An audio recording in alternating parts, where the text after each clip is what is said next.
Let's go, LSU fans. We're going to break down the Texas A&M Aggies, what you need to look out for. Comment below if you believe the Tigers are going to get it done in College Station. So, Moss's best attribute, number 8, their best offensive player, is that he's from Louisiana. But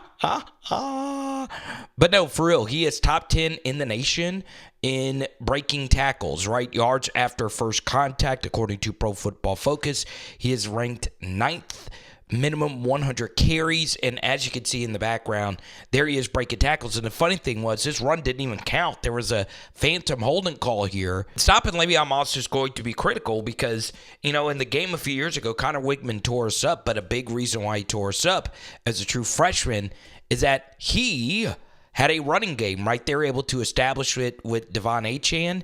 If you make Connor Weigman beat you, he can make mistakes like this, right? Here he is. He does have a wide open Noah Thomas right here. This is a throw that most quarterbacks should just make. It's there, and he decides to keep backing up, and then he stares it down, and that gives plenty of time for this defender to come underneath it and pick it off. All right, we get to this 3rd and 6, and, one area where LSU has had their issues is guarding the intermediate middle, right? Last week versus Arkansas, if there was one thing that the Hogs were able to do, it was catch a football in the intermediate middle.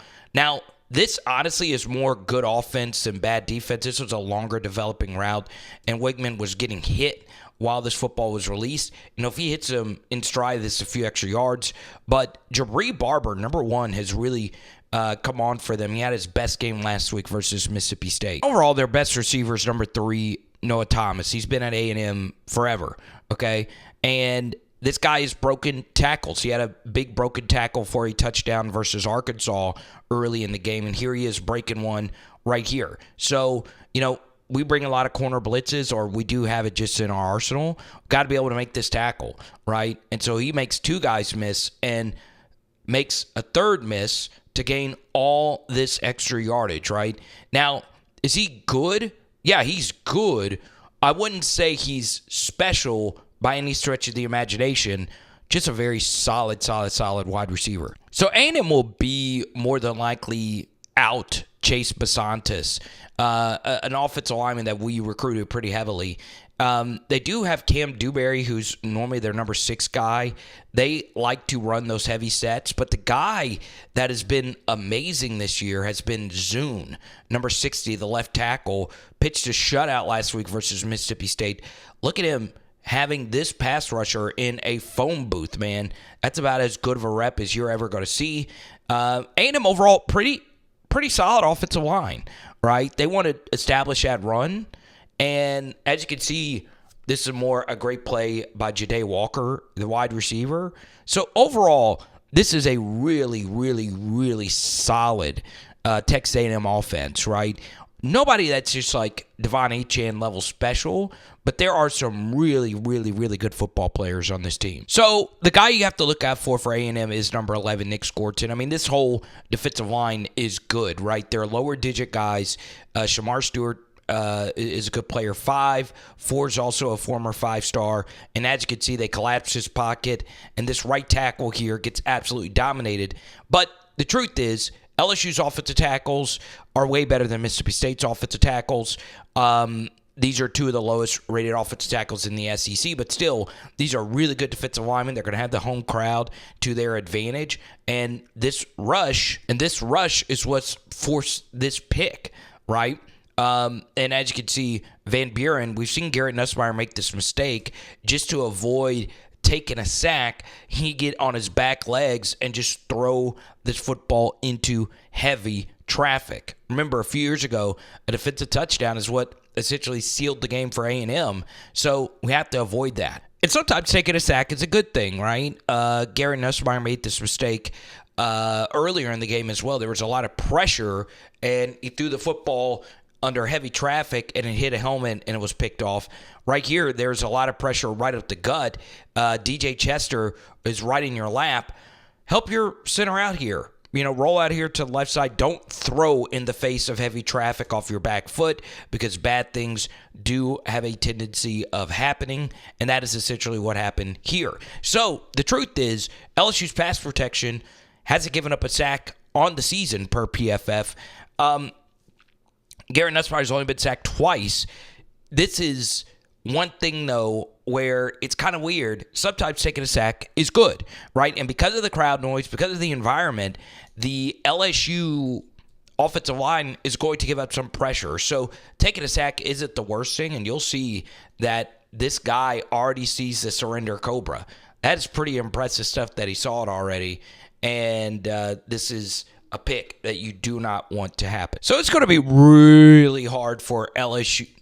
So Texas A&M's defense is pretty much right down the upper.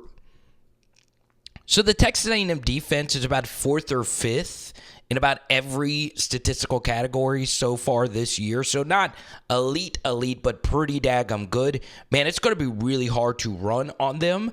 But one area where I've seen that you can get them is in the explosive passing play, especially explosive passing game, especially vertically, right? They can be beaten, and as many LSU fans know, our vertical passing attack, we haven't been the sharpest here, so we have to take advantage of these shots. It was impressive that A&M blew out a pretty solid Missouri team. This was, in fact, one of the biggest bets I made this entire season, A&M winning this game outright. But, man, this was a huge missed shot that would have been a touchdown, kind of like the play you just saw, right down the hash, basically, right down the middle on the seam ball. And, man, you have just got to hit that. You hit him in stride, and it might be blouses, right? It would depend on how far. You're probably getting to about the 25 or 30. Man, ugh. So, Missouri, pretty much on the very next play, they get this touchdown. All right, so they missed a touchdown to play before. Very elaborate misdirection play action design, okay? And they're running a vertical here, and there's a vertical behind it, and there's a flat route right here, okay? So, believe it or not, the corner jams Luther Burden. He's thinking that this DB behind him is going to stay with Luther Burden, but he doesn't, and this is a wide the frick open touchdown that was negated by an illegal man downfield penalty, okay? Something that had nothing to do with the outcome of this play. So, as you'll see, this should have been a 10-7 game, and on back-to-back plays, Missouri takes an explosive play off the board, and this was a touchdown to Luther Burden. So, comment below, do you think LSU wins this game? One thing that's going to be interesting is this defensive line for A&M. They love to get upfield, so can you run underneath them, basically, right? If they over-penetrate, can Caden Durham, Josh Williams, and company make them pay? And you'll see that on the 2nd and 15, Mississippi State was able to do that and then also make a safety miss in a wide-open scenario. So I really do think LSU has a very good shot to win this game. I think up the middle offensively concerns me going up against this A&M front. But outside of that, I think this LSU passing attack should have a really solid day in College Station. Now, defensively, I think the biggest gap in between these two teams right now is a quarterback play, right? Connor Weigman, look, before the season, I think there was an outside shot that he could have been the first quarterback selected in next year's NFL draft. Obviously, I don't think that anymore. I still think he is extremely, extremely talented, but he is just making a lot of mistakes, and hopefully the LSU DBs can match up well with the A&M receivers, and on top of that, not get the Le'Veon Moss-Daniels 1-2 duo going, because they do break tackles, in particular Le'Veon Moss. So comment below if you like this film study and give me your score prediction, okay? It is Power Hour LSU. Boom! Man, I hate the maroon on maroon combo here. That should be banished. And you got to pick LSU to win because they're wearing the all-white unis, baby. Let's go. The icy whites. Tonight we are doing lemon pepper chicken wings. Let's go.